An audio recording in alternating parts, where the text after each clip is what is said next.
organization. So first is establish structure. How are you wired? How do you process things? That's an expectation they have of you. Second, they want your help in managing critical relationships. Third, they want your help in balancing risk.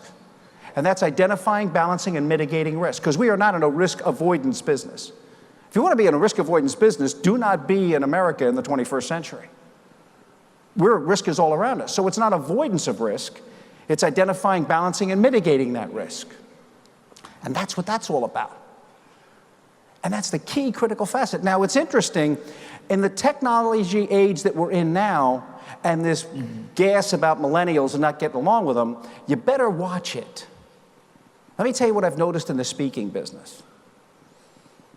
9, 10 years ago, you come on the stage and you tell a millennial joke, everybody laughed. You tell them now, they don't laugh as much. And here's the reason. There's more millennials in the workforce today than there are baby boomers. I don't get along with millennials. Well, you better figure it out, because they're managing your retirement fund pretty soon. But it's interesting, the technology business, we let people scare us away from it.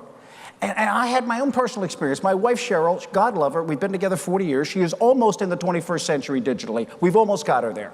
We got her off a BlackBerry and got her on an iPhone. We're getting there. And one day she looks at me, it was about 7 years ago, she looks at me, she goes, our goddaughter's Ashley, and she says, why doesn't Ashley call me? I leave messages, I call, and she never calls. And I've heard this before, so I look over at her, take a deep breath and go, and Cheryl goes, don't give me the text and stuff. I don't want to hear it. I said, well, okay, you don't want to hear it, I'll show you. So I pull my phone out, Ashley, Uncle Vinny, how are you? Boom, beep. 30 seconds, minute later, beep, back, cool, great, how are you? Hold it up in my wife's face, said, there you go. That's it. My wife goes, And my wife's an introvert, she's got to process that for a while. She goes, So she processes it for a bit. About 2 days later, she comes back with her phone in her hands and goes, show me. So here's how you load a number, here's how you do this. And she goes, dear Ashley, Aunt Cheryl here, this is my first text, hope you're well. I know it's too long, it's her first one, come on. And she goes, boop, and she sends it off, boop. Puts the phone down, goes in another room. About 30 seconds later, beep. She comes running in, I got an answer. She pulls it up, she looks at it, she goes, ah! What happened?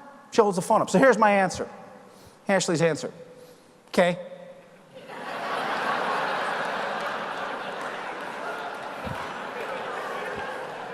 I smile, take my phone in another room. Dear Ashley, Aunt Cheryl needs a little more. That's for you. Now, they are texting teammates. I've never seen anything like it in my life. They know each other. So we have 6 godchildren. They all know Cheryl's texting number. She knows their sizes. She knows their critical dates. She knows what they're doing. She's taking pictures like, you'd look good in this dress, shooting back and forth. It's amazing. It's costing me a bundle, but it's amazing. And they figure it out. So with the risk business, you have to help your folks. You have to bring your professional judgment to bear to help them identify, balance, and mitigate risk. They want your judgment. And sometimes using something as simple as, you made that decision to a youngster. You made that decision. Yeah. How did you think your way through that? First off, nobody's asked them that question. And when they start telling you, you start going, did you think about this? Not, hey, stupid. Doesn't work well. Did you think about this? Did you think about that? And after a while, they start going, damn, you know something. I talk to audiences now, and people go, God, the economy now, it's so stressful. I said, really? Captain Boles remembers having a conversation with Mrs. Boles in 1986. We should still stay in the Army, and it's a pretty good deal, even though I can't afford a house at 16.5% mortgage rates. Yeah. I say that now to younger kids. They go, what? I thought 4% was bad. Yeah. So things change. But they want your help and your judgment to identify, balance, and mitigate risk. Those are 3 expectations they have. They want you to establish structure, they want you to manage relationships, and they want you to balance, identify, and mitigate risk. And they expect that of you. And if you're not doing it, they're going to go somewhere to somebody who does. Now, the 4th critical expectation they have of you is that you're going to make decisions. Wow. Man. Can you believe this? Dan Berger and the folks at the Credit Union Association brought a retired two-star general all the way from Huntsville, Alabama to stand here in Hawaii, the only thing between me and a beach, and tell me that leaders make decisions. Yeah, good on you, General. I'll bet you got an A in your leadership class, General. You're flipping brilliant. Leaders make decisions. Everybody knows that. And I thought so too. Until July 1993. Any of you have children? Remember when they were young and you put them to bed, they always said, tell me, because stories resonate. Let me tell you a story. I had attained my life's dream in the United States Army. I had attained the grade of lieutenant colonel, and I was selected to command a support battalion at Fort Riley, Kansas. Well, General, I don't know what all that means. I'll make it very simple. 18,000 soldiers in America's 1st Infantry Division at Fort Riley, Kansas. If they ate it, drank it, shot it, needed something for it, broke something about it, needed medical attention, needed something transported somewhere, or had to order something for something they needed, one of my 900 soldiers in that support battalion touched it. Got it? So I thought I'd died and gone to heaven. I had that job. So I'm there and I'm walking. I've been in command about 30 days. I'm walking around the organization, checking things out. And I go down to one of my big operations. It's about 4 kilometers by 4 kilometers, big parking lot, lots of staff offices in the middle. And it's where all the requests for support come in, and my folks there figure out who's going to do it. It's an operations shop. So I go down to see how things are going, and I walk through, and there's a little gate guard there at the front.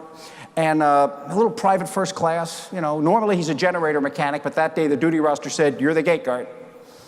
So I go walking, I need a little help. Yeah, we'll call him private first class Berger. So private first class Berger's the gate guard. And I walk into the gate guard, go, Berger, how are you? He says, hello, sir, how are you? I said, Berger, what do you do here? Berger said, sir, I'm the gate guard today, and I got 2 responsibilities. I check all the vehicles that come in to make sure what they have is what they need is what we have here, and I give them the most direct route to get where they need to go. The other thing I do is I check vehicles that leave. I check what they have on their vehicle versus what they have on their manifest. I said, what does that mean? Sir, if they came in to get 2 weapons and 2 tires and 2 radios, my job is to make sure they don't leave with 102 tires, 102 radios, and 102 weapons. And I said, okay. So I watched Berger for about 5 minutes. One thing becomes crystal clear. I do not know what the other 900 people are doing, but Berger needs my help like a hole in the head. He's got it. You all been around somebody like that? Doesn't matter where they're at in the organization. They're owning their piece of the organization. Berger was owning his piece of the operation. He had it. He was on it. I said, damn, I'm in charge of this kid. Lucky me.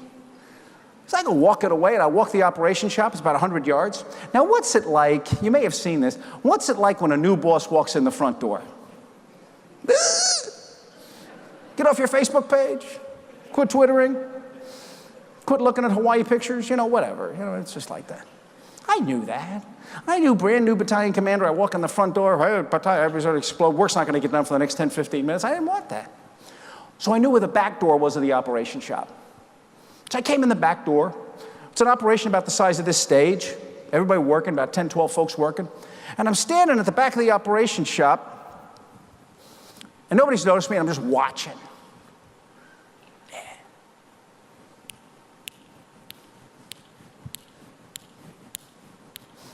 And you can just tell, can't you? Walk into some of your branches and you go, whoa, these people got it going on. Other branches you walk in and go, nobody may get served today. You with me? You seen that? I'm watching this operation shop, and they are clicking. Efficient, effective, intense, but efficient, effective, they're making it go. So I'm watching that. Now, I had a pet peeve when I was in the Army, and it was if the phone rings more than 3 times, I get a little antsy. And one of the reasons probably was when I was getting raised, my dad was in the restaurant business, somebody's making a reservation, you don't answer the phone, you don't get paid. So I got like kind of intense about that. And when I was in the Army and I'd go traveling around and I'd be deployed, if I couldn't call back to my headquarters and get an answer, I'd go, okay, if I can't get an answer, who else needs support that's not getting an answer? So it's always been a thing with me. So I'm there in the operation shop. This is 1993, pre-voicemail days in the Department of Defense. And I'm standing there watching, and everybody's working. And I'm at a desk, and the phone in front of me starts ringing. There is nobody available to answer this phone. They are all busy. And we're going to miss somebody who needs something. I'm a helping kind of guy. Ladies and gentlemen, 701st Maine Support Battalion, this is Lieutenant Colonel Boles. You have the Support Operations Shop. Can I help you? Oh, God. Oh, nervous. Poor kid probably wanted Corporal Jones, Private Smith. They got Colonel Boles on the phone, for God's sakes. Kid's probably never met a colonel.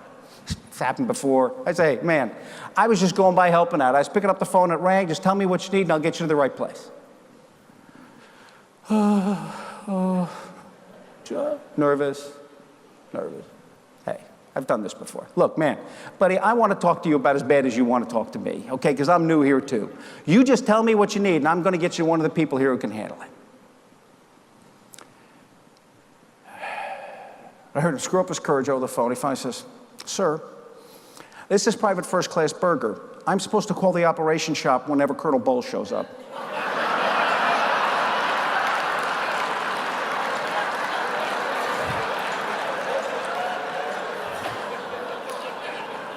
Really?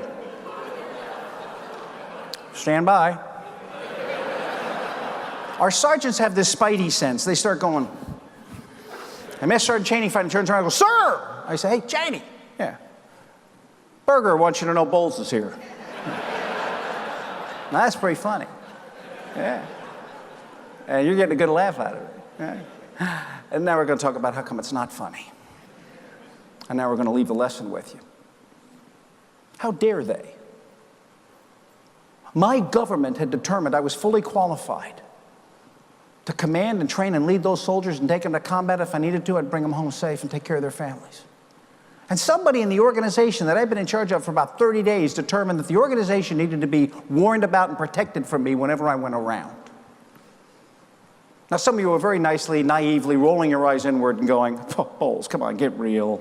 That's the way of the world. That's the way it goes. You're pretty naive, General, if you think that. And you can have that opinion. You can feel that way.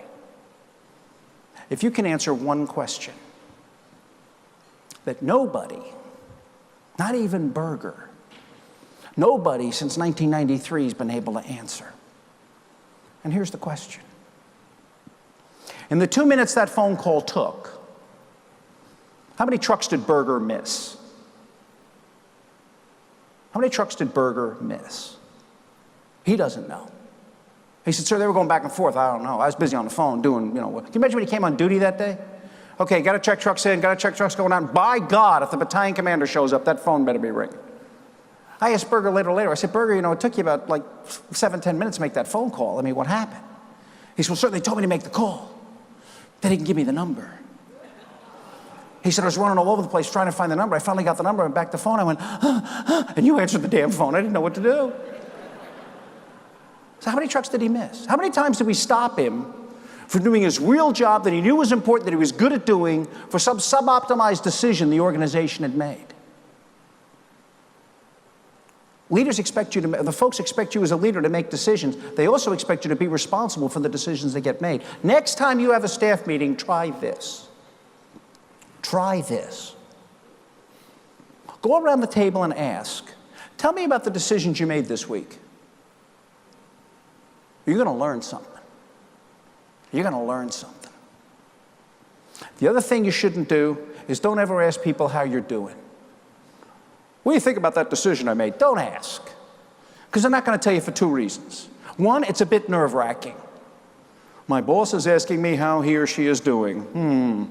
What's the right answer? Second reason, they think you should know. They think it's why you're paying the cost to be the boss. They figure you should know already. So don't ask them that. Instead, ask them these 2 questions. What are you working on and how's it going? And then shut up and listen. You're going to learn something. You're going to learn a lot. Because if you've got people in the organization that can tell you what's going on and how it's going, you're on your way to being a pretty good leader. If they can't tell you what's going on, that's an indicator. If they can tell you what's going on, but they can't tell you how it's going, that's an indicator. And what you're doing when they're talking to you is you're asking the 3rd question to yourself, which is, how can I help? How can I be value added and help this person who's trying to move the organization forward?